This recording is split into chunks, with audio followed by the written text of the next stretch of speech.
Kırgızstanda saat 12.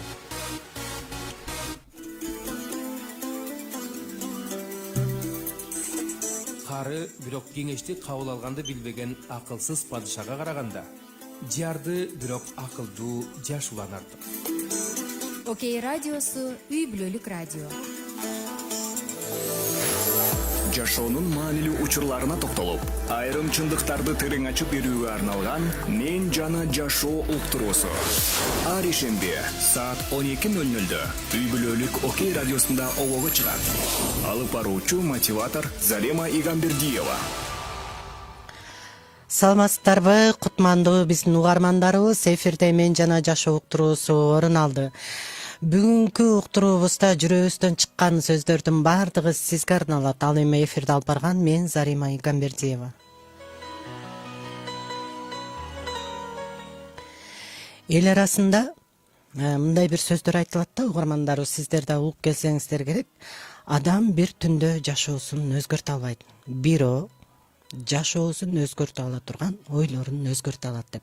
Сөз чындыгынан бузулбайт. Чындап эле, эгер адамдын ойлору өзгөрсө, анда адамдын жашоосунда жакшы жагына болгон өзгөрүүлөр болору анык.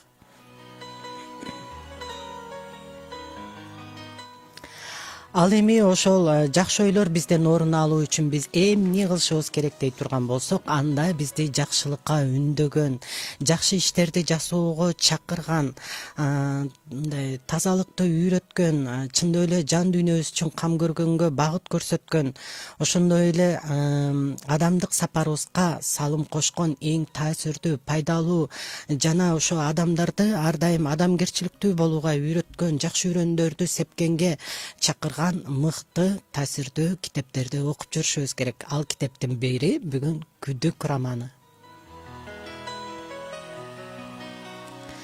Негизи эле күдүк деген сөздү укканда мен аябай таңыркадым, анткени мен бул сөздү уккан эмесмин. Бул сөздүн мааниси мен үчүн абдан кызыктуу жана табышмактуу болду.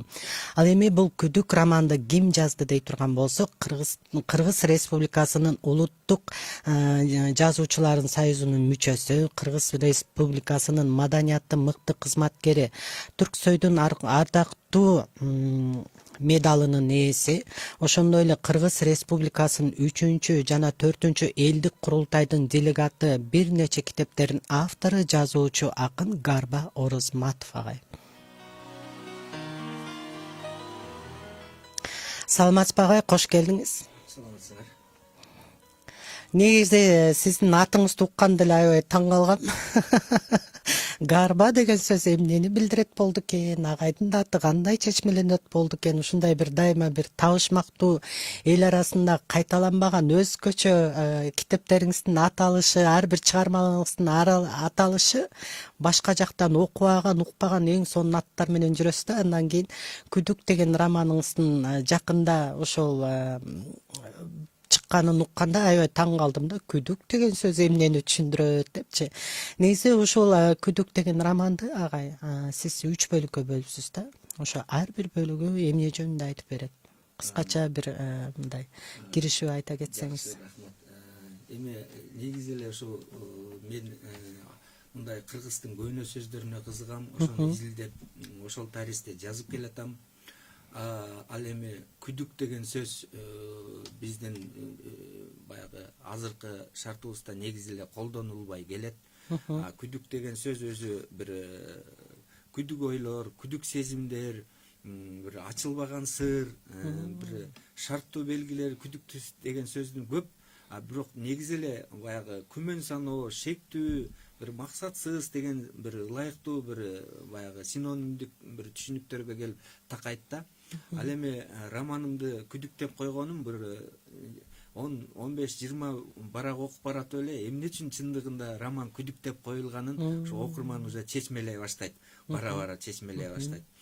Сиз айткандай роман өзү 3 бөлүктөн турат. Ошол 3 бөлүгү тең ошо күдүк ойлорго чырмалып келип анан кийин чечилип атат. Кайра ошо 3 бөлүгү биригип бир романды түзүп атат. Кайра 3 бөлүгүндөгү каармандар биригип баягы эң акырында күдүк ойлор баягы жазылып окурманга чындыгы бир өзүнүн бир баягы окуп аткан шартын далилдеп туруп анан кийин жазып берет да. Ал эми ошол чыгармада ар бир окурман өзүн ушул китептен тапса болот да. Ошондуктан бир күдүк деп койгонум ошол. Өзүңүз айтып атпайсызбы, мындай башкача аттарды коебуз деп. Негизи эле бир адабий жанрда бир окурмандарга бир баягы окула элек чыгармаларды жаратсак экен, дүйнөлүк адабиятта, кыргыз адабиятта жок нерселерди берсек экен деп эми баягы ар бир жазуучу кыялданат. Ошол кыялымдын бири болду. Ошон үчүн күдүк аталып, анан күдүктүн сыры ачылды. Чоң рахмат. Ошол сиз азыр сөздү чечмелеп атасыз. Бул кандайдыр бир шектенүү жараткан, мындай бир тынчсызданган, карап отурсак бунун психологиялык деле өзүнүн бир көз карашы бар экен да. Сиздин сөзүңүздү угуп отуруп мен күдүк абалга түшпөгөн адам барбы экен деген суроо туулду да. Чоң рахмат агай. Негизи ошол күдүк романыңызда кандай каармандар көп кездешет? Жакшы. Эми негизи эле жашоонун шарты ак менен карада турат да. Жаман менен жакшы деп эми удаалаш дүйнө деп коебуз, параллельный, параллелдештүү кете берет да, ак менен кара турат. Ал эми окурмандарга баягы кызыктуураак болуш үчүн ушул ак менен караны бердим. Жашоо өзүнүн образы ак менен карадан тургандан кийин ошо жаман менен жакшыны бердим. Ушул китепте ушул тарбиялык, нравалык бир касиеттер өтө күчтүү. Бир 3-класстан баштап адабий жанрдагы кызыккан адам, мен 8 жаштан деп коеюн, бир 80 жашка чейин, 9 жаштан 90 жашка чейин окуй турган, ошол курактагы окуй турган бир жеңил, бир баягы ыраттуу, бир чети баягы мындай адабий ыргакты жеңил кабыл алуучу чыгарма деп атайын өзүмдүн жазган стилистикамды да өзгөртүп, кичине окурмандарга бир жеңилирээк болсун деп анан ушул романды жазып чыгардым.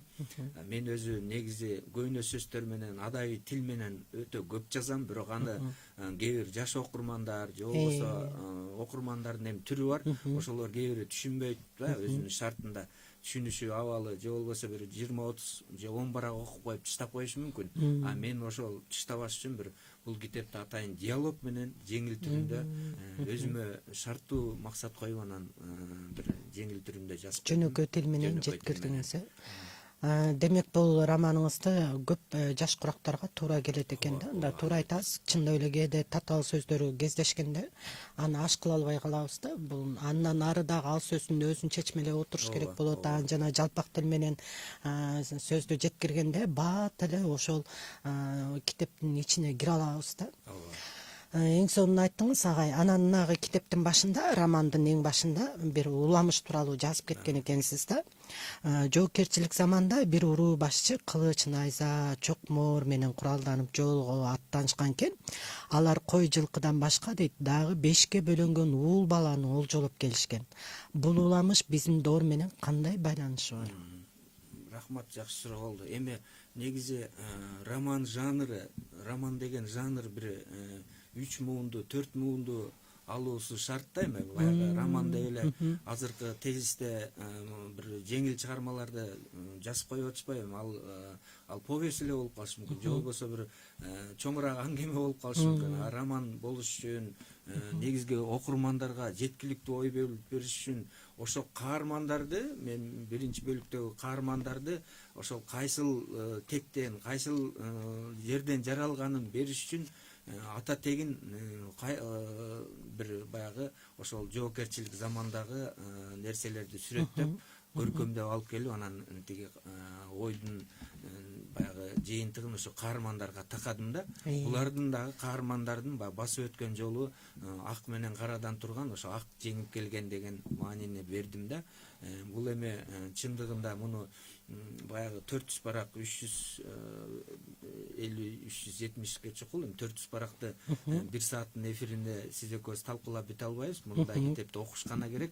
Бирок баягы кыскартып, чагып айтканда, ошол баягы ошол жоопкерчилик замандагы окуяларды алып келип, анан берки кийинки коммунизм, баягы Советтер Союзунун убагы, анан кийин азыркы мезгил, ошолорго ошо мезгилдин ыргагы менен акырындык менен такадым. Чоң рахмат агай, мага ошол жана башта айтып кетпедиңизби, жанагы алар дейт кой жылкыдан башка да 5ке бөлүнгөн уул баланы олжолоп келишкенден кийин аны кемпир суралып атпайбы? Ооба. Анан ушул жерде бир сонун бир биз өзүбүздүн бир улуттук баалуулугубузду көрө алдым да. Тиги кемпир эмне сурайт? Тиги жоокердин башчысынан батаңарды бергиле дейт. Ооба. Эми мындай да бар. Бата жөнүндө аябай жакшы берипсиз да ушул жерде. Ошол кемпир тиги элге угуза айтып атпайбы? Эми менин балдарым, жолдошум дагы ушу жоодон өлдү эле, кыргыз эли деп жүрүп өлдү эле. Эми улуксат берсе, мен эми жоодон олжо түшкөндү эчтекесин албайын. Ушу бешиктеги баланы, эмчектеги баланы мындайча айтканда, олжолоп таап келген экенсиңер, аны чаап алган жок, эми баягы журтта калган эмени алып келди да эми. Калып калган. Таштанды да, ошону мага бергиле деп элден улуксат сурап атат да. Анан эл дагы баягы коем, бул кемпир деле байкуш жалгыз, анан ушинтип суранып атса, анан жакшылык көрсүн деп, анан мал салым менен ага бөлүп берип, анан батаңарды бергиле деп атат. Анан баягы улуу сөздүн бир касиети, улут туңгусу ушунда да, ушул кемпирдин баягы баланы колуна алып, баланы бир эмчегине такай бергенде 300 эненин 300 тамырынан сүт чыкты деп атат. Мээрим менен, сүйүү менен чыкты деп. Анан ошондо батасын берип, анан ошол баягы кемпир баккан уул урук баягы оңгу жол менен келип, анан кийинки баягы бизде айткандай ошонун тукумдары деп анан белгилеп романды баштап берип атам да. Ошонун белгилери, ошонун балдары, ата теги деп анан ошол уламыштан уккан кеп, баягы баардык журтка жаккан кеп деп баягы мындай кыйыр түрүндө берип, анан ошонун тукумдары деп анан жазып берип атам да. Чоң рахмат, урматтуу биздин замандаштарыбыз. Негизи Күдүк деген романы аябай ушунчалык сонун, окуңуздар. Мен мойнума алам, акырына чейин окуган жокмун, бирок бир канча бетин окуганда эле мен өзүм үчүн аябай маанилүү болгон сөздөрдү боеп алдым да. Анан урматтуу замандаштар, эгер ушул Күдүк романына тиешелүү сиздердин да сурооңуздар болсо, пикириңиздер болсо, анда биздин WhatsApp номер 0559 911 444 номерине жазыңыздар. Негизи бүгүнкү күндө азыр дагы ушул темадан чыккым келбей турат, анткени жана жерде биз бата жөнүндө айтып кеттик, улуттун уңгусу ушунда депчи. Ушул жерден биз дагы бир макалдын далилин көрүп атабыз да, жалгыздын жары Кудай деген. Ал жалгыз болчу, кемпир жалгыз болчу, ал бала сурап алды, ал ушунчалык аны баккысы келди, чын жүрөктөн ошого мээрим бергиси келди. Анын жары Кудай болгон үчүн, анын эмчегинен сүт чыкты дейт да. Ал ошо менен тоюндурду, бирок эң сонуну баягы бата менен элгө көрөт, жамгыр менен жерге көрөт дейт. Бул сөздү да далилдеп атат да, бул уламыш. Бата менен ал деген балалуу болду, кийин ал өзүнчө бир чоң айыл болду да. Кемпир чоң шаарга айланды дейт. Кемпир дейт, ал көпкө чейин жашады дейт. Караңыздарчы, урматтуу замандаштар, мына биз айтпадыкпы башында, биз жакшы ойлор бизде калыптануу үчүн ушундай бизди жакшылыкка үндөгөн, жакшы нерсеге үйрөткөн, биздин жан дүйнөбүздү тазалаган ушундай пайдалуу, керектүү китептерди окушубуз керек. Алардын бири Күдүк романы. Ал эми биз ушундай жакшы уламыштардын түпкү тамырын түшүнбөсөк, кантип биз ойлорубуздун үстүнөн иштеше алабыз? Негизи эле бүгүнкү күндө биздин учурдагы жашообузга да бунун түзмө-түз байланышы бар дагы. Бата бүгүнкү күндө дагы иштейт да. Ошол баягы баталуу ак бата коштоп жүрсүн деп атпайсызбы? Баталуу эл өлбөйт деп. Ошол кемпирдин баласы баталуу болуп, ал чоң шаарга айланып, ал ошол баягы мындайча айтканда ошо бир журт чоң чөлкөмдөгү караларды, баягы ууруларды, алтын чабылды, баягы дүкөндөн алтын чабылды, малдар уурдалды, чөө уурдалды, ошонун баардыгын ошол бир эле баталуу кемпирдин баласы ошол чоң шаарга айланып, ошол элди жалпы жамы журтту ошо караларды сүрүп акка айлантып, баягы мындайча айтканда таш менен урганды аш менен ур дегенге келип такап, мунун баягы баягы мектеп баласынан ушу кийинки муунга чейинки бир жаштарга тарбиялык, нравалык мамилесин берди да, ошондо ар бир баягы окурман өзүн таап, керек болсо баягы терс жолдо жүргөн окурман да китепти окуса, бул жагында бир жакшы ойду жарата алат. алыш керек экен, улуу туңгуга кайтыш керек экен деп бир уңгу жолдун бир маанисин ушул өзүнөн издеп бир тамырынан тартып алгысы келет да. Бул окууну ошо роман окулуп бүткүчө өзүн ошо калыптай баштайт ушугачы. Мен ушул жака болушум керек, же болбосо мен каармандай болуп жакшы адам болушум керек деп турган бир нече бир өздөрүнүн прототипин алып, ошол жерде бала бар, ошол жерде эле кыз бар, ошол жерде эле баягы жаратылыштын синоними дейбизби, ар бир адамдын өзүнүн бир ушул жерде прототиби жатат да. Анан ошону алып бир жакшы жака үндөп өзүн чакырып кеткенге дагы өзүнүн толук бир укугу бар да. Чоң рахмат агай. Негизи баягы окуу жана окуу деген сөз бар. Урматтуу замандаштарыбыз, окуу эле калбастан биз аны жашообузда да колдонушубуз керек. Эгер биз бул уламышты бүгүн өзүбүздүн жашообузга колдоно турган болсок, анда мен эфирден кийин Гарбагайдын батасын алышым керек экен да. Негизи эмне сепсең ошону оросуң дейт. Демек жакшы сөз сепсең батаны уруп алат экенбиз. Урматтуу замандаштар, биз тандообузга жараша жооп алабыз. Мен бул сөздү абдан көп колдоном, анткени бул өзүбүздүн жоопкерчилигибизди ойготуп турат. Ал эми жакшы сөз сепкен адам дагы ал кур калган жок, ошондой эле батаны алган кемпир дагы кур калган жок. Бүгүнкү күндө бул чындык. Бүгүнкү күндө биз да эгер ушундай бири-бирибизге батабызды бере турган болсок, анда элибиз көгөрөт, жерибиз көгөрөт. Гарбагай, эми ушул негизи эле бул китептеги каармандар укмуш, ар бир каармандын өзгөчө бир ушундай бир мүнөзүн чагылдырып берген, алардын психологиялык абалын көрсөтүп берген, алардын ички туюмундагы болуп аткан ушундай бир күдүк, мындай шектенүүлөр. Эми ошол китептин башында дагы жакшы бир окуяны окуп келатканда Кылыч деген бала жөнүндө окуп калдым да. Кылыч ким? Албетте жакшы суроо болду. Эми баягы сөзүңүздү улай мындай да, адам өзүнүн оюн, адам өзүнүн эс тутумун мындай трансформациялаш керек да. Ал ошол трансформация ошол жакшы жака, ак жака кетиш керек адам ошол. Ал эми ошол трансформациялоо керек десең, бир ренессанс доорун жаратуу керек. Жазарман ошо ар бир жазармандын жүрөк көкүрөк өйдөнүндө туруш керек. Ал эми ошол ренессанс доорун жаратыш үчүн бир мен баягы окурмандарга сунуштайт элем, француз жазуучу Андре Маруанын чыгармаларын көп окуш керек. Дүйнөлүк адабиятты көп окуш керек. Бул эс тутумду жандыра турган бир кыргыз адабиятында да күчтүү чыгармалар бар, бирок баягы өзүбүздүн кыргыз адабиятында эле өзүбүздүн казаныбызда кармай бербей, дүйнөлүк адабияттан да бир цитаталарды алууда, бир бай тажрыйбаларды алууда, бир китепке баягы дүйнөлүк адабиятка бир өзүбүзчө кылыч чабышыбыз керек да.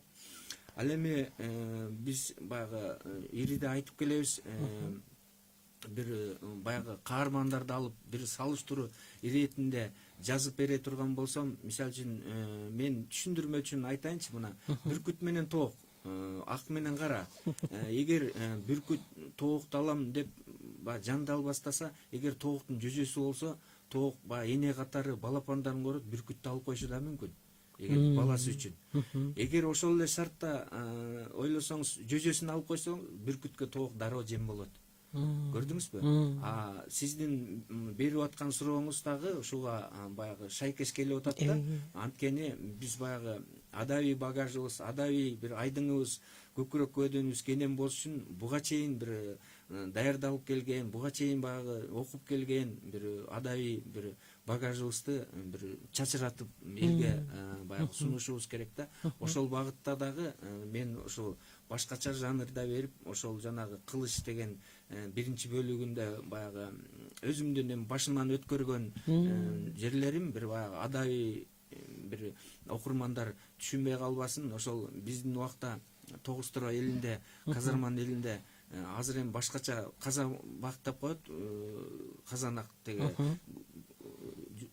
тиги сөөктү көмгөндө, анан ошону жаап, анан устун менен тиретип, анан чөп менен көмүп, анан үстүнө топурак менен үйчүбүз да. Эми аныбыз калып баратат, башкача кылып көрөбүз, бирок ошол убакта чөп. анан ошол баягы чөптү чаап жүрүп чөбүмдү урдатып ошол ичине өзүм атым жазып коюп, анан кийин ошол уурулар айгине болду да эми табылып калып. Анан уурулар табылганда өзүм атам айтты, эми бул уурулардын бетин ачпай эле коелучу, гарба мээнетин кайтар уулум, ачпай эле коелучу деп, анан баягы сиздин сурооңузга ошол окурман кылыч ким деп атпайсызбы, ошол баягы өзүмдүн баягы башыман өткөргөнүмдү жазып, анан кийин баягы ойду да трансформация үчүн кичине көркөмдөп, анан экинчи, үчүнчү бөлүктөрүнө өтүп, анан баардыгын бириктирдим да. Бул жерден негизи баягы көрдүңүзбү, закон бумеранга, карма илими иштеп атат да, мындайча айтканда. Ошол жамандык кылган адам ошол чөп менен бир үйдө 3 өлүк баягы Кудайдын бир эми баары бир Кудайдын колундабыз да. Ошо Кудайдын амири менен ошол мен урдаткан чөп менен 3 өлүк көмүлүп калды да бир үйдө. Мен азыр ушуга чейин ушул сизге бул аябай чоң ачылыш болду. Абдан бир таң кала берем да, эмнеге деп. Бирок мен ошол мындай кейидим, бирок атам эме кылып койду да, балам урлардын айырын ачпай эле коелучу деп. Анан ошол закон бумеранга, жакшылык кылсаң жакшылык, жамандык кылсаң жамандык, ыргыткан таш башыңа тиет деген. Анан ушул бир ошол чөп менин чөбүм менен 3 өлүк көмүлүп калды. Мен ошого да бир баягы өзүмдө боорум ооруп кетет да. Эмнеге андай болуп калды деп. Көрдүңүзбү? Анан ошон үчүн бир баягы ойду дагы бир жакшы жакка, жакшылыкка трансформациялоо дегеним ошол да. Анан бул жерден ушу ар бир окурман өзүн оңдогонго, өзүн бир тиги ак жакка үндөгөнгө, караларды сүрүп жүрүүгө, бир мамлекетти оңдогонго, керек болсо дүйнөнү, ааламга бир жакшы ачылыш кылууга окурман ушул күдүктү окуп чыкса даяр болуп чыгат. Сонун азыр сиз айтып отурсаңыз эле, мен өзүм үчүн дагы сабак алып атам да, урматтуу замандаштарыбыз, мындай ар бир сөзгө маани бере турган болсок, адам өзүнүн жанагы кандай десек, жанагы сиз айтып атпайсызбы, өчтү Кудайга бер деген сөз бар экен да. Эгер биз өзүбүз өчөшсөк, анда биз өзүбүз жаман мүнөздөргө ээ боло баштайт экенбиз. Ал эми биз өчтү Кудайга бергенде, бизди тааныткан адамдарды жөн эле Кудайга тапшырып койгондо, Кудай өзү алар менен иштешип, анын абийирими иштеше баштайт экен да. Бирок жанагы адам өзү үчүн жаман нерсени тандап алгандан кийин, ошол уурулук кылуу, зомбулук көрсөтүү, башкаларды кордогондон кийин адам өзүнүн абакка түшөрүн билип туруп, кандайдыр бир убакта анын абийири аштай төгүлөрүн билип туруп, ошол өзүнө зыян тартарын билип туруп ошол кадамга барса, анда ошондой эле жооп алат.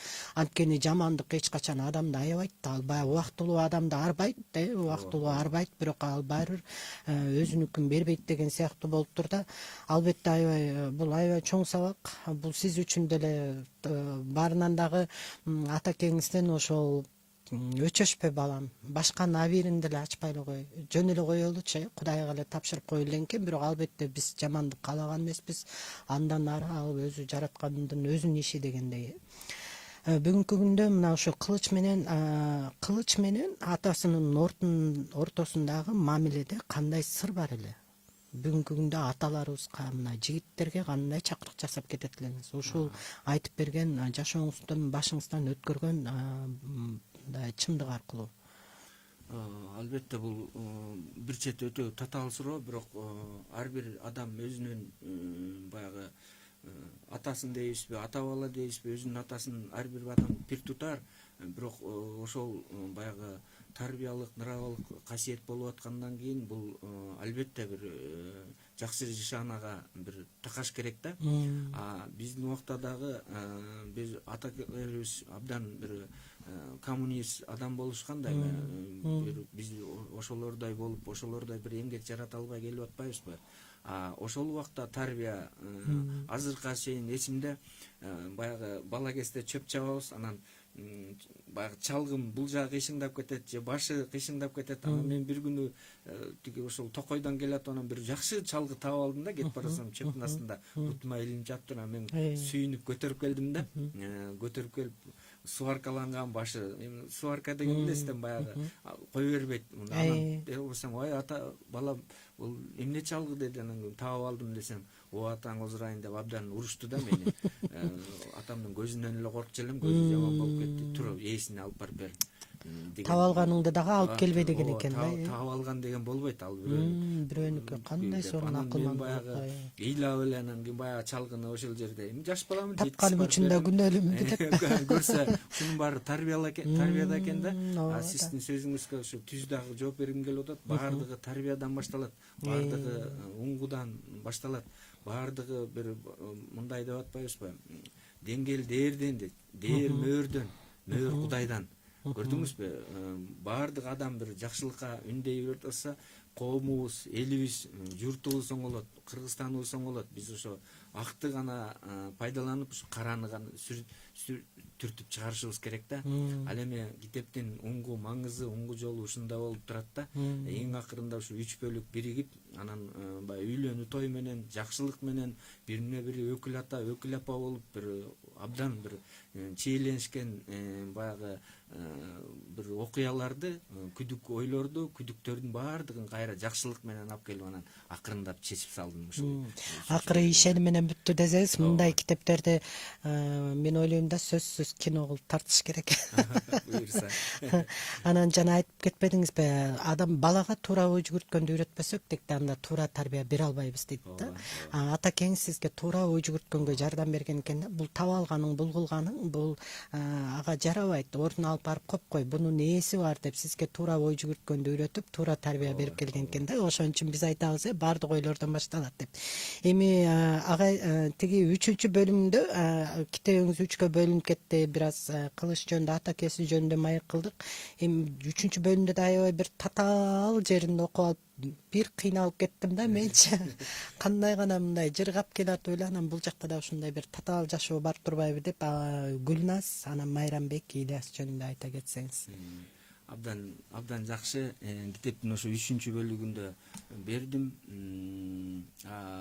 Экинчи бөлүгүн дагы азыр сүйлөшөрбүз. 3-бөлүгүндө ушул баягы биз эми мындайча айтканда баягы ала жипти аттагандар жөнүндө дагы бир кыйыр түрүндө келтирдим да.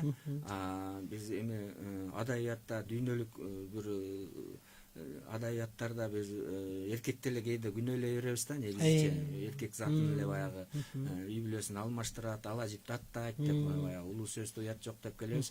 Бирок ошо эркектер дагы ким менен аттап атат, кимге барып атат деген да суроо бар. Анын жанында кандай аял жүрөт деген. Анан ошол убакта бул ошо 3-бөлүгүндө ушул бир баягы келин дейбизби, кыз дейбизби, ошону алып анан ошого жараша мамилелер болду. Эми көрбөйсүзбү, баягы жанагы эле жана карма илими дагы эле такалып атат да. Ошол жолдошу айтса болбой жүрдү, укпай жүрдү, дагы эле бир баягы өзүнүн жеңил ойлугун кылып жүрдү. Бирок жолдошу ызаланып, мен эми ушу сени ушу көп басканыңды билсем да алдым эле, эми такыр оңолбой койдум. 2 балабыз бар деп анан ал жолдошу кат жазып туруп, анан кийин акырын огородуна барып анан мууну өлүп алды. Көрдүңүзбү? Бирок ошону кийин көргөн баланын канында калып калды да, мууну өлгөнү көргөн жок, бирок Арген, Арсен деген балдары болуп атат. Анан кичүүсү атам кантип асынды экен, кантти экен элестете берип, ойлой берип, атам ушенде кантип өлдү экен, канткенде адам өлөт, жип деген эмне, бак деген эмне, арканы мойнуна салынабы, эмне болот деп атып, элестетип атып, анан ошол кайра чагылдыруу иштин иретинде башка жоруктарды дагы бердим. Баягы мындай кыйыр түрүндө айта кетишим керек. Кээ бир тиги үй бүлөдө абдан эрке балдар болот да. Анан эркелеп бир жалгыз балдар болот, арасында кыздар болуп калып, анан эркелеп өсүп атып, анан апасын тамашалайм, атасын тамашалайм деп атып, анан бирөө азыр мен апам келсе мен өлүмүш болуп калайын деп атып, анан шифонерге баягы гардеробко илип, анан баланын салмагы, баланын алы эмне дейсиз, ошол деп атып тамашалайм деп атып, анан өлүп калып атпайбы. Ошондо өлүп калган деп атып, тиги следователь, пенсионер следователь, тергөөчү айтып берип атат да, ушундай өлүмдөр болот, ошону элестетип атып, Арген ушинткен турбайбы деп. Көрдүңүзбү? Тагдырдын сыноосу. Эми баягы кейиштүү дагы ойлор адамды ишке жетелейт, нерсени окурмандарга беришим керек. Атасы өлгөн жерге барып да, баласы да мууну өлүп алды да, бул закон карма. Көрдүңүзбү? Анан баягы жашоо деле Кудай деле өзүбүздүн жүрөгүбүздө да, баягы дүйнөлүк адабиятта бар, эгер Кудайды эстеген келип, Кудайга баягы жүрөгүңдүн бир парчасын бирөөгө берем десең, Андрей Битовдун чыгармаларын мен окурмандарга сунуштар элем да, ошону окуса бир Кудай жөнүндөгү бир көп бир маанилүү, маңыздуу бир ойлор жатат да. Ошондуктан бир көрдүңүзбү, үй бүлөсүн чалып, жолдошун бир тоготпой жүрүп, анан бир баласы кырсыктады, өзү жанагынтип ооруп калды, бирок өзүнүн ооруп калса дагы, үй бүлөсү, жолдошу өлүп калса дагы, жолдошунун туугандары барып, чет мамлекеттен бир дарылатып келип, оор операциясын дарылатып алып келип коюп койду да. Таш менен урганда аш менен урду. Таш менен урганда ушул актар, ушул романда актар түртө берип, караларды сүрө берип, анан жакшы жагын айлантат да. Жакшы жагынан бүтөт да. Баягы кечирүүгө мүмкүн эмес деген нерсени кечирүүгө мүмкүн экенин, бул болду, такыр, бул тагдыр эч качан оңолбойт деген ойдон алыс болуп, ар дайым чыгуу жолу бар. Үмүт баягы өлгөндө өчөт деп коет, адам кандай жолго түшпөсүн, эмне болбосун, эгер ошол оор тагдырлар аркылуу дагы адам кээде акылына келет, мындай үмүт берип кетиптир да. Чындап эле азыр угуп турсаң, эч ким ал адамдын ал жерде карман болгусу келбейт да. Ошол тиги анан бирок акырында жыйынтыктап келгенде бул оор нерселерди дагы жеңүүгө мүмкүн экенин ачып берген экен. Экинчи бөлүмдө көбүрөөк эмнеге токтолуп кеттиңиз агай? Экинчи бөлүгүндө миграция абалы, биз өткөн мезгилди башыбыздан өткөрдүк да. Негизи эле баягы мындай тартышпайм, бирөөгө тирешпейм деп мен деле ушул романды жакшы жагын айлантып эле жаза берсем да болмок. Бирок тиги Оон Генринин бир чыгармасы бар, Дары Волхов, анан Последний лист деген китептери бар. Ошондо дагы ушу тартышпайм, тирешпейм деп келип эле баягы китепти жаза берет да, бир жакшы жагына. Бирок тарбиялык дүйнө ак кара дегенден турат. Туура айтасыз. Эми Генрини талкуулагыдай ким, бирок баягы окурмандан өткөн бир сынчы жок да. Анан ошону кайра башкача жанрда да берип келип, анан Генри мынтип жазып атса, жок, анда мындай кылып жазыш керек экен деген дагы бир дүйнөлүк адабиятта бир сын ой туруш керек да. Мен ошол өткөн мезгилди чындыгында башыбыздан өткөрдүк да.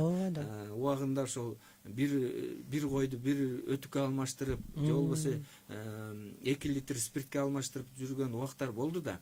Анан өткөн мезгилдеги ушу Кыргызстандагы абал курчуп турганда, анан биздин элдерибиз шаар баштык көтөрүп алып, бүт эле мигрант болуп миграцияга кетип калды да.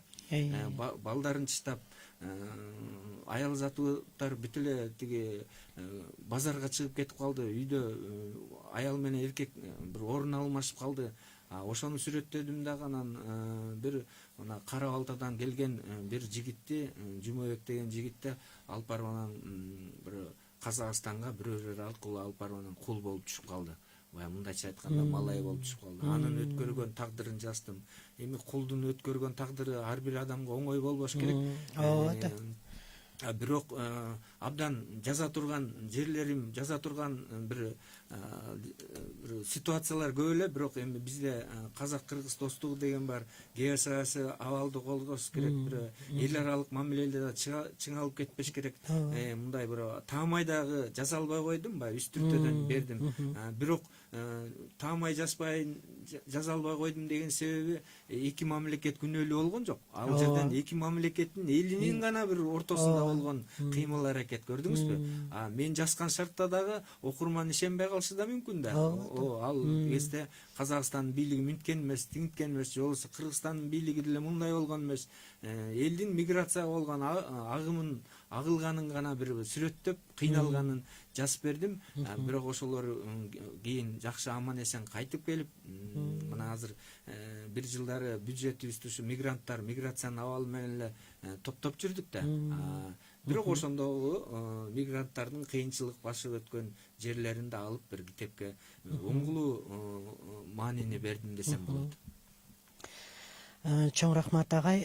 Бул китепте сиз көбүнчө ошо айылдагы жашоо менен, айылдагы рахаттуу жашоо менен шаардагы түйшүктүү жашоону салыштырып кетипсиздер. Мындай да тиги баягы айылдык проза менен шаардык проза бир жазма тиги жазуучуларда да айырмаланат да. Баарыбыз эле айылдан өсүп өнгөнбүз, айылдан чыкканбыз. Бирок кайра ошол айылды сүрөттөөдө бир 20-30 жыл шаарда жашап калсак, ошону биз баягы накта сүрөттөй албай калат экенбиз да.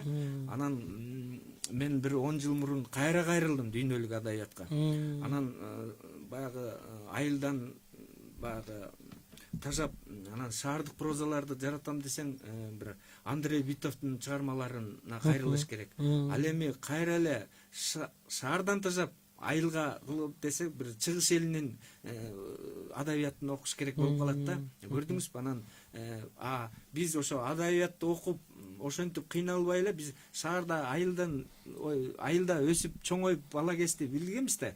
Тиги анан ошолорду сүрөттөөгө баягы туура келет да. Ал эми биз баягы окурмандарды тажатып албаш үчүн, окурмандарды бир мындай жазган чыгарма ийине жетиш үчүн көбүнчө мен диалог менен бердим. Адамдарды сүйлөштүрүп, диалог менен бергенде бир ыргакта жеңил, анан баягы шаардагы, айылдагы бир айырмалары сиздин сурооңузга да анан так билинет да. Көрдүңүзбү? Баары бир биз айыл менен шаар менен бир тыгыз байланыштабыз да. Ошону тиги окурман дагы баардык эле окурман айылдан шаарга келди, шаардан кайра айылга барды. Ал ошол окуп атып дагы ар бир окурман өзүн ушул романдын ичинен таап алат да. Бул мен жазган турбайбы агай? Же болбосо бул меникемин деп, кыз киши болобу, же эркек бала болобу, ар бир каармандын образы ушул күдүктүн ичинде жатат да. Чоң рахмат агай, аябай сонун кызыктуу китеп экен. Урматтуу биздин угармандарыбыз, мына ушул Күдүк романын сөзсүз окуңуздар. Китептен эгер биз өзүбүздү таап алсак, анда демек биз өзүбүзгө керектүү кеңеш насааттарды дагы ала алабыз. Китепти негизи жалпы караганда агай, таш менен урганда аш менен ур деген негизги ойду камтып кеттир да. Жалпы караганда үстүртөн мисалы тиги чөптү уурдап кетти, кой деп тирешкен жок, өчөшкөн жок. Кайра эле жанагы Гүлнастын жашоосундагы татаалдык, анын ошондой кандай бир жаман иштерге себепкер болсо да кайра эле аны аш менен уруп, анын жашоосуна болгон өзгөрүүнү алып келген ушундай бир байкасам ошол экен да, мындай таш менен урганда аш менен ур деген ойду камтып кеткен. Ошондой эле билесизби агай, бизде Белгисиз маршрут деген кино бар. Ошол жерде аябай ичинде ар кандай жашоодогу абалды бүт ачып берген да. Ар бир адамдын мүнөзүн, биздин коррупцияны кыскасы толук ар кандай багытта бир маршруттун ичинде эле ачып берген. Ошол жерде да мындай сөз айтылат да: бир бетиңди чапканга экинчи бетиңди тосуп бер дейт. Анан кинодо байкасаңыз агай, келип туруп бирөө жагын чап атат да, бул жактагы адам акыл айтып атат. Кой бир бетиң чапканга экинчи жагың тосуп бер десе, акыл айткан адамдын өзүнүн келип жагын бир чап атат да. Эми суроо да, таш менен урганды биз аш менен ура берсек, анда аш берген адамдын өзүнө келип таш тийип калбайбы деген суроо келип атат да. Бул сөздү кантип биз жашоодо туура пайдаланабыз бүгүнкү заманга, бүгүнкү биздин абалыбызга жараша? Абдан мыктуу суроо. Эми негизи эле кыргыз элибиз ар бир макалды бир бекер айтпайт да негизи. Ошол бир жаратылыш көрсөтүп аткан ошол нерсе менен бир белгилейт да. Жашоодо негизи таш менен урганда аш менен ура берели, ал эчтеке болбойт. Таш тийип калса, кайра ошол ыргып келген таш тийип калса, аны көтөрүмдүүлүк менен гана жеңип койсок болот. Мен ушуну жеңил гана жооп бергим келет да. Күлүп жайнап гана килип койсок болот. Ал ошол тийген таш деле ал абдан жеңил эле тиет болуш керек, потому что ар убакта бир аш менен уруп атсаң, ал ташты демек таш менен урганда аш менен ура беребиз, бизге таш тийсе да макул, ошондойбу? Жеңил тиет дегеним да. Болот да, мисалы бирөө бар да, кээ бир атайын адамдардын мындай психологиялык толгонуулар болот атпайбы бул жердечи? Мисалы атайын ызы-чуну сүйгөн, мисалы атайын келип укугуңузду тебелеген, Сиз ушунчалык бир аракет кылып атсаңыз дагы сизди артка тарта берген, кыскасы жемелей берген, сизди ар дайым күнөөлүү сезимге сала берген, бардык жактан критикалай берген адам кечке сизди таш менен уруп атат. Аны кантип биз аш менен урабыз? Мындай да эми ал Укук деген дагы нерсе бар да бул укук жерде. деген нерсе бар, бирок адамга баягы жакшылык кыла берүү бир жаратканга да жагат да, жакшылык эле кыла бериш керек. Ал эми кайсы возрастта болот, кандай болот, кээ бир адамдар бар, баягы жакшы көрүнө берет да, 70ке чыгып бата билбегендер бар, бир өзүнүн бир возрастына келип алып бир чайлык сүйлөп жүрүм туруму менен жакпагандар бар. Бирок адамга жакшы көрүнө берет, жакшы адам да ойлойт. Бирок ичинде бир ириң толуп калганда толуп турат. Ал андай адамдардан жакшылык күтпөш керек да. Ошондой адамдарды аш менен ура берсе, ал коом өзү тарбиялайт дейбизби, же жаратылыш тарбиялабызбы, же жараткан тарбиялайбы, бир баары бир кетерге Жок, мындай көп кетти деген сөз бар го. Элестетиңиз, такыр эле анда кантип биз алардын абийирин ойгото алабыз? Эгер кечке эле ал таш менен ура берсе, өзүнүкүн кыла берсе, өзүмчүлдүккө сала берсе, жаман сөз айта берсе, тилдей берсе, ушакты жалган жала жаба берсе, уятсыз сөздөрдү колдоно берсе, анан биз аны аш менен ура берсек, кайра жаман мүнөзүнө салым кошуп койбойбузбу? Эми биз баягы ошону баягы жазуучулар ошону эми кыйыр түрүндө да, түс түрүндө дагы бир сүйлөмдөр менен берип атабыз да эми. Баары бир тиги оңолгула деген жанрды берип атабыз да. Биз тарбиялык, нравалык мамилесине качырып келебиз да. Эми ал адамдын өзүнөн ал эми сиз айткан суроо баягы сиз күчтүү психолог, күчтүү мотиваторсуз, анан баягы жакшылык кыла берген гана бир жаратканга жагат деген бир кыска ой менен. Баары бир мен ушул оюмдан кайтпайм десеңиз, демек биз анда жакшыга жанаш, жамандан адаш деген сөздү колдонсок болот экенде. Чындап эле урматтуу биздин замандаштарыбыз бул абдан жакшы айтты, жамандыкты жакшылык менен жеңгенибиз жакшы, бирок баягы аш менен урган башка ойду камтыса, бирок укугубузду тебелеткен бул такыр башка нерсени айтат. Укугубузду коргоо деген бул кайра таш менен урду дегенди түшүндүрбөйт дагы. Туура, укугубузду коргоо деген бул жөн гана өзүбүздүн жашоодогу укугубузду коргоо дегенди түшүндүрөт да. Рахмат агай, аябай мындай бул темадан чыккым келбей атат, бирок башка дагы бир суроолор жаралып атат да агай.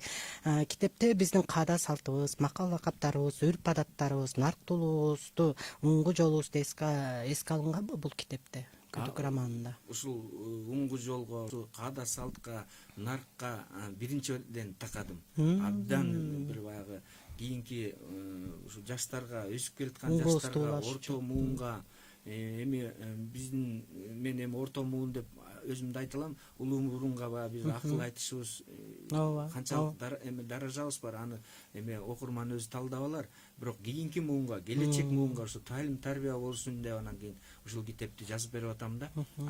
Ошол эле убакта биздин китеп эми биз бул мезгилден жок болобуз, бирок биздин жазганыбызда бир мезгил kesсе экен, эл кийин да окуса экен.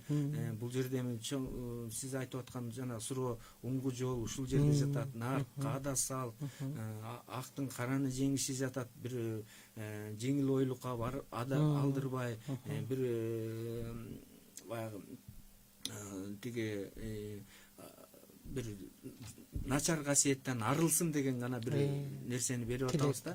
Мисалы үчүн бир кинофильмди 1 саат, 1,5 саат көрсөк бир түшүндүп калып атпайбызбы? Кинофильм эмне жөнүндө. Ал эми ошол кинофильмге тартыш үчүн эмне деген китеп, эмне деген философия, эмне деген идеология жатат бир китептин ичинде. Ошону окуп түшүнүп адам көкүрөк көөдөнүнө уюп ачытып алса эле, анан адам өзүнүн бир жакшы жагына кетет. Биз баягы жараткан да бизге ыраазы болот деген бир ойдобуз да. Сиздин сөзүңүзгө жана кыйыр жооп бергим келип атат. Николай Памелевскийдин бир Мещанский час, анан кийин кайсы бир китеби бар эле. Сиз айткан жанагы таш менен урганда аш менен ур деген абдан бир баягы спорный вопростор болот да. Мен азыр эстеп кеттим. Мен 90 канчанчы жылы бир окудум эле. Азыр эсиме келди. Эми укмуш да бир баягы Последний лист деген кино эме китебинде дагы жазылган. ушундайларды спорный кылып атып анан философиялык ойлорго берип анан идеологияга такап атат да. Эми көрдүңүзбү? Биздин ар бирибиздин баягы жүрөгүбүздүн парчасы жакшылыкка деп сооп кадам силтелип турса, кийинки муунду бир жакшы оңгу жолго тарбиялап алабыз деген ойдомун. Чоң рахмат, абдан жакшы ойлор айтылды. Чындап эле өсүү жолу, адам өзүнүн тынчтыгын сактоо, жүрөгүндө сүйүүнү жоготуп албоо, мээримге толуп жашоо, кубанып, шаттанып, турган жерибизге ыраазы болуп жашоонун бунун баардыгы жакшылыктын ичинде да. Анан сиз айттыңыз баягы биздин нарктуулугубуз, макал лакаптарыбыз, сиздин ушул бир күдүк романында эле толтура макалдарды карап, мындай макалдардын чындыктары чагылдырылыптыр да. Баягы улууну урматта, кичүүнү ызаттоо деген макалды көрүп атам. Бул китебиңизден жакшыга жанаш, жамандан адаш деген макалды көрүп атам. Эмне сепсең ошону оросуң деген цитаталар. Эгер чындап эле биз бир түндө жашообузду өзгөртө албайбыз, бирок биздин жашообузду өзгөртө ала турган ойлорубузду өзгөртө алабыз. Бул ойлор өзгөргөндөн кийин адам жашообуз кандай жакшы жагына өзгөргөнүн факт кылып аябай сонун ачып берипсиз да агай. Эми бул жерде сизде 3 бөлүк. Сиздин китебиңиз бир эле бөлүктөн эмес, бир эле ойдон эмес, бир эле негизги кандайдыр бир эле кайталанган сөздөр эмес, 3 бөлүктөн турат. Ошондой эле 3 тарых, 3 роман кетип атат да. Ушулардын бул деген аябай татаал нерсе да. 3 окуяны айтып туруп, кайра баардыгын кантип эмне деп жыйынтыктадыңыз? Туурада мына мисал үчүн ошол 3 бөлүктөн туруп атат. Үчөөнү өзүнчө кылып деле 3 китеп чыгарып койсом болот эле. Үчөө тең ар бир баягы окуялар менен коштолгон, өзүнчө тарых, өзүнчө муун, өзүнчө бир чоң философия жатат да. Бирок ошону баягы оңгу жолго, таалим тарбияга такаш үчүн мен үчөөнү кайра бириктиргим келди да. Үчөөнү бириктирип, аны бириктирүү деле жанагы бычмачы деле бир бычып атса аны кайра бириктирет го. Бириктирүү деле оңойго турган жок. Мен ошону айтам да. Романымды 2 жыл, 2,5 жылда араң жазып бүттүм. Бирок ошол убакта кантип бириктирем, кантип баягы эме келди кетти, окуяны кууп жаза берсем жаза берем. Бирок окурмандарга бир үлгүлүү, оңгу жолго такап, наркка ада салыптуу беришим керек да. Баягы түбөлүк китебим, чыгармам мезгил кезип калыш үчүн бир башкача адабиятта, башкача жанрда да беришим керек. Анан ошол 3 окуяны бириктирип, кайра эң акырында ошол жакшы жагына баягы үйлөнүү той менен өкүл ата, өкүл апа болуп, баардыгы жакшы кылып, бейинден эгер китепти окусаңыз бир эң акырында бир жаман каарман калганын көрөсүз да, бир калбайт. Ошол тарбиялык мааниси ошол жашоо образда деле бизди келечек муунду тарбиялаарда биз ушундай калып салыштырмалуу түрүндө барып анан кийин жыйынтыгында бир жакшы менен жыйынтыкташыбыз керек деп ойлойм. Чоң рахмат агай, биздин баягы убактыбыз чектелүү болгон үчүн аз гана мүнөт калыптыр, бирок мына Исмаил Кадыров ЛТР Чак туш программасында аябай жакшы ойду бөлүшкөн экен. Ал агай эмес, башка агай окшойт. Менимче коомду бар кылган дагы, жок кылган да адам деп жакшы ойду айтып кеттир да. Эми күдүк романы окурмандарга, коомго кандай үмүт багыт бере алат? Абдан жакшы. Эми китепти эми окуй гана билиш керек. Окурман багыты абдан баягы бир тараптуу эмес, ар тараптуу дедим. Келип анан кийин адамдарды тарбиялоодо адамдын баягы синтездөө дейт, адамдын бир жашоо образы деп атпайбы? Азыр түрмөк романдардан эстегеним болуп кетти. Роман эпопеяларын түрмөгүн жазган Стендал Балзактын ушу талаштуу дагы бир жанрда жазгандары бар да. Мен үчүн эмес, окурмандар үчүн эле болуш керек, бирок ошол кезде талаштуу бир касиеттерди жазып бергендери бар да.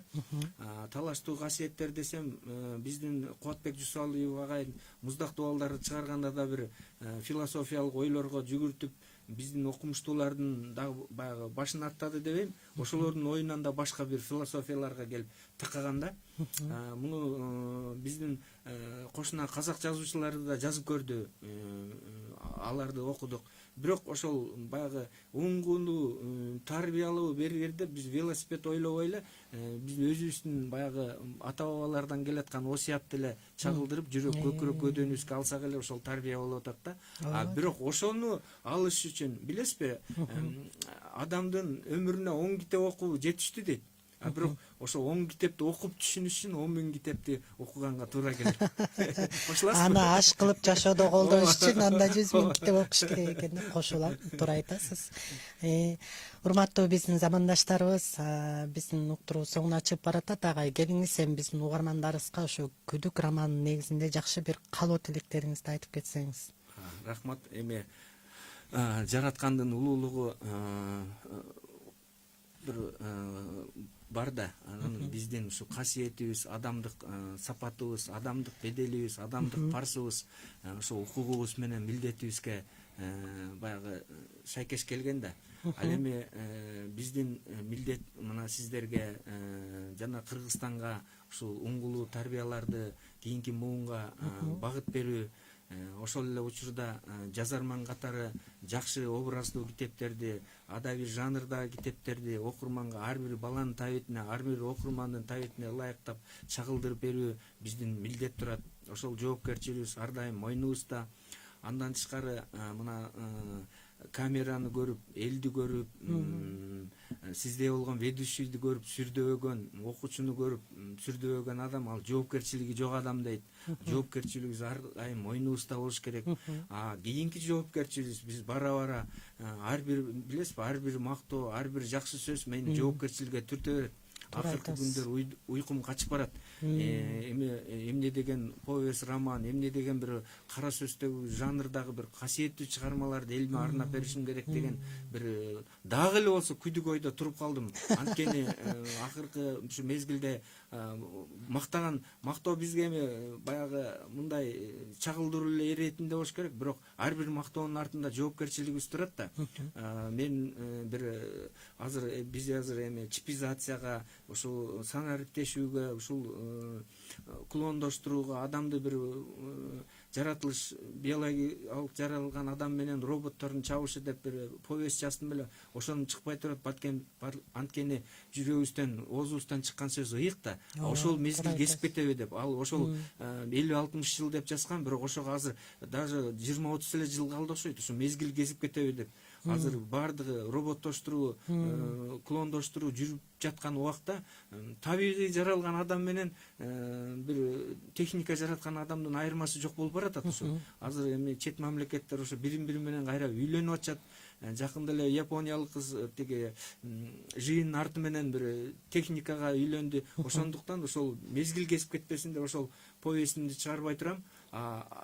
Ушу Кыргызстандын элине, Кыргызстандын окурмандарына айтарым, ушу жараткандын бир улуу касиети менен, кыргыз элинин нарк-нарсили менен ошондон чыкпасак, биз өтө күчтүү, өтө сезимтал, өтө ак адам болобуз деп ойлойм. Чоң рахмат, урматтуу биздин коногубуз Гарба агай, чоң рахмат.